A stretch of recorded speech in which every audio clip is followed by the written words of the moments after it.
ହଜିଗଲାଣି ସ୍ମୃତି। ତଥାପି ରହିଛି ପୁରୁଣା କ୍ୟାମେରାର ମୋହ। ସମୟ ବଦଳିଛି ଫଟୋ ଉଠାଇବାର ଶୈଳୀ।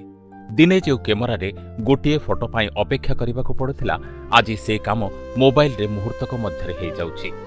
ଡିଜିଟାଲ ଯୁଗରେ ହଜିଯାଇଥିବା ସେହି ପୁରୁଣା ଫଟୋଗ୍ରାଫି ପରମ୍ପରାକୁ ନିଜ ସଂଗ୍ରହାଳୟରେ ସାଇତି ରଖିଛନ୍ତି ଜଣେ ଫଟୋଗ୍ରାଫର ନିର୍ମଳ ହାଲଦାର। ମାଲକାନଗିରି ଜିଲ୍ଲା କାଲିମେଳା ବ୍ଲକ ଅନ୍ତର୍ଗତ MV79 ଗ୍ରାମର ନିର୍ମଳ ପୁରୁଣା କ୍ୟାମେରା, ରିଲ୍ ଏବଂ ଫଟୋଗ୍ରାଫିର ପୁରୁଣା ସାମଗ୍ରୀ ଏଗୁଡ଼ିକ କେବଳ ଯନ୍ତ୍ର ନୁହେଁ, ବରଂ ଏକ ସମୟର ସ୍ମୃତି ଓ ପରମ୍ପରାର ନୀରବ ସାକ୍ଷୀ ଭାବେ ସାଇତି ରଖିଛନ୍ତି।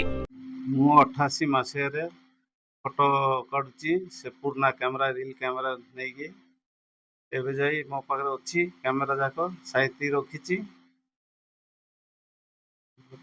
ଏବେ ସବୁ କମ୍ପ୍ୟୁଟର ଯୁଗ ଆସିଯାଇଛି। ଏବେ ଡିଜିଟାଲ କ୍ୟାମେରା, ଏବେ ଫଟୋ ଆଗରୁ ବହୁତ କ୍ୱାଲିଟି ଭଲ ଥିଲା ଫଟୋର, ଏବେ କ୍ୱାଲିଟି ଭଲ ନାହିଁ। ଏବେ କମ୍ପ୍ୟୁଟରରେ ନିଜ ଘରେ ବନାଉଛନ୍ତି ସମସ୍ତେ, ସେଥିପାଇଁ ତାର ପ୍ରିଣ୍ଟ ବେଶୀ ଦିନ ରହୁନି। ଆଗରୁ ପ୍ରିଣ୍ଟ ସବୁ ବହୁତ ଦିନ ରହୁଥିଲା। ବ୍ଲାକ୍ ଆଣ୍ଡ ହ୍ୱାଇଟ୍ ଫଟୋ ସବୁ ହାତରେ ବନାଉଥିଲେ ଘରେ, ବ୍ଲାକ୍ ରଖି ଫଟୋ ହାତରେ ବନାଉଥିଲେ, ବହୁତ ଲାଷ୍ଟିଂ ଦେଉଥିଲା ସେ ସବୁ ଫଟୋ। ଆଜିକାଲି ସେ ସବୁ ଫଟୋ ନାହିଁ। ତାପରେ ଡିଜିଟାଲ କ୍ୟାମେରା ଫଟୋ ଏବେ କମ୍ପ୍ୟୁଟରରେ ପ୍ରିଣ୍ଟ କଲେ ଗୋଟେ 6 ମାସ ଯାଉନି, ଖରାପ ହେଇଯାଉଛି ସବୁ ଫଟୋ ଯାକ। ଆଉ ଦିନ ଲାଷ୍ଟିଂ କରୁଥିଲା ରିଲ୍ କ୍ୟାମେରା ଫଟୋ। ଆଜି ଫଟୋ ଦିବସ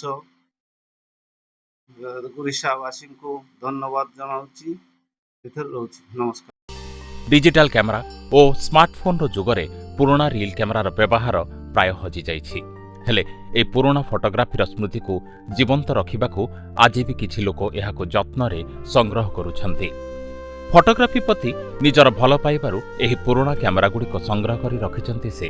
ପ୍ରାୟ 1988 ମସିହାରୁ ନିର୍ମଳ ନିଜର ଏବଂ ପରିବାର ପୋଷଣ ନିମନ୍ତେ ଫଟୋଗ୍ରାଫିକୁ ବୃତ୍ତି ଭାବେ ବାଛି ନେଇଥିଲେ, ଯାହାକି ଆଜି ପର୍ଯ୍ୟନ୍ତ ଜୀବନ୍ତ ରହିଛି ଏବଂ ଗୋଟିଏ ପରେ ଗୋଟିଏ ପୁରୁଣା କ୍ୟାମେରା ତାଙ୍କ ସଂଗ୍ରହାଳୟରେ ସାମିଲ ହେଉଛି। ବିଜ୍ଞାନ ଓ ପ୍ରଯୁକ୍ତି ଯେତେ ଆଗକୁ ବଢ଼ୁଛି, ପୁରୁଣା ପରମ୍ପରା ସେତେ ପଛକୁ ଛାଡ଼ି ଯାଉଛି। ହେଲେ ଏଭଳି ସଂଗ୍ରହ ହିଁ ଆଗାମୀ ପିଢ଼ିକୁ ମନେ ପକାଇବ କେବେ ଫଟୋମାନେ ଥିଲା ଅପେକ୍ଷା, ଉତ୍ସାହ, ଏକ ଅମୂଲ୍ୟ ସ୍ମୃତି।